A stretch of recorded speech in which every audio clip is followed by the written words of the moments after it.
This is a different Cold War. China is both a military and an economic presence, unlike the Soviet Union.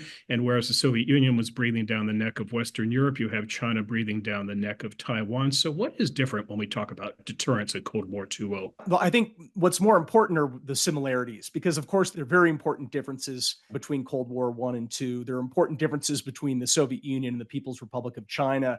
But if you look at the similarities, you start to appreciate the kind of strategy that we need to employ in order to win Cold War II and to prevent it from becoming World War III. Henry Kissinger, as you've often noted, Neil, a few years ago said, I fear that we're in the foothills of Cold War II. I actually think we're now moving just over the past year in particular into the foothills of a great power war that Beijing and its axis of chaos is leading us into, because they're pushing against an open door. They're finding that we are unwilling as democracies to effectively deter or credibly deter.